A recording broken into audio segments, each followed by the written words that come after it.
J'ai l'honneur de vous demander de bien vouloir voter l'amendement suivant. Après l'alinéa 6, insérer l'alinéa suivant. L'emploi d'avenir s'adresse en priorité aux jeunes de nationalité française et... Mais que vous ont fait les Français? Mais que vous ont fait les Français? Ah bon? On ne peut pas parler de la France ici? Ah bon, d'accord. D'accord. Dès l'instant qu'on parle de la France... Nous vous écoutons, mon cher collègue. Non, Monsieur le Président, si on ne peut pas parler de la France... Nous vous à écoutons et vous seul avez la parole. Je vous laisse. Je n'ai pas à parler à des gens qui n'aiment pas la France. Quelle honte! Dès qu'on parle de l'intérêt de la France... Revenons à l'amendement, mon cher collègue. Comme des marionnettes.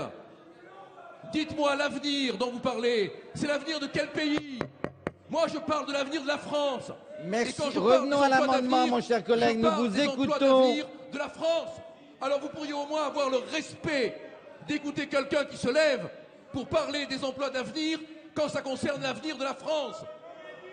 Et vous pouvez hurler tant que vous voulez.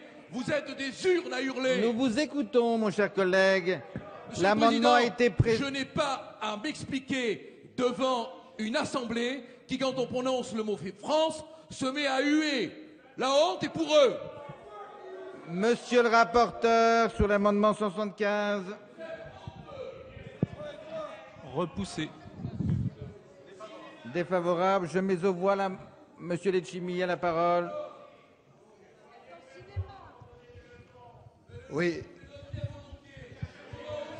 Monsieur Letchimy, vous avez la parole.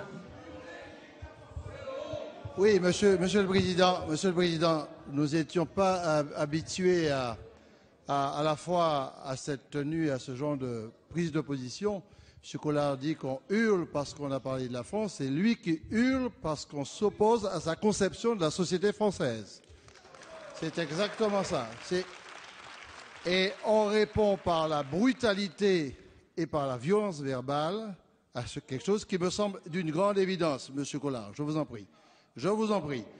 La seule chose, c'est que nous sommes face à une situation où il y a à prendre des décisions extrêmement importantes pour sortir des jeunes dans la difficulté. Nous savons pertinemment cette évolution est respectueuse de la République, de dire clairement que dans la société française, il y a des composantes de cette société où on ne fait aucune espèce de distinction de couleur, de race et d'origine. Et ceux qui ont le droit et qui peuvent bénéficier, dans le respect des principes républicains, de ce poste-là, il faut absolument éviter les murs de M. Collard et s'ouvrir à l'humanité de la France. Monsieur Collard, vous avez la parole. Merci, Monsieur le Président. Je suis désolé d'avoir blessé vos oreilles, hein. Tout à fait confus. La seule chose que je voulais dire, c'est que dans un moment où la situation économique est dramatique, où l'on instaure une priorité d'emploi pour l'avenir, quel avenir? Il serait là quand même normal que pour une fois, sacrifice bien ordonné commence par celui qui le consent. Et je suis d'accord pour que dans cette priorité, ça soit les Français, mais d'où qu'ils viennent, peu importe leur origine, du moment qu'ils sont Français, je souhaite simplement qu'on dise ces emplois d'avenir, on les réserve aux Français parce que c'est eux qui vont consentir les sacrifices nécessaires. Je ne vois pas ce qu'il y a de honteux ni de scandaleux. Merci. Je mets donc aux voix l'amendement 75 qui est pour, contre, il est rejeté. Nous en venons à des amendements identiques. Vous avez demandé la parole? Je vous la donne pour un rappel au règlement, comme ça vous l'aurez.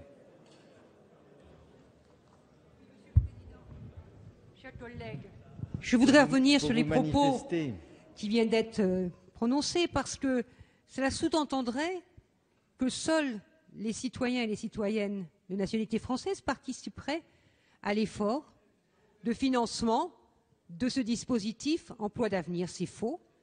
Toute personne résidant sur ce territoire, quelle que soit sa nationalité, qui travaille, qui produit des richesses pour notre pays, qui paye ses impôts nationaux et locaux, participent au financement de ce dispositif dont leurs enfants ont le droit d'en bénéficier.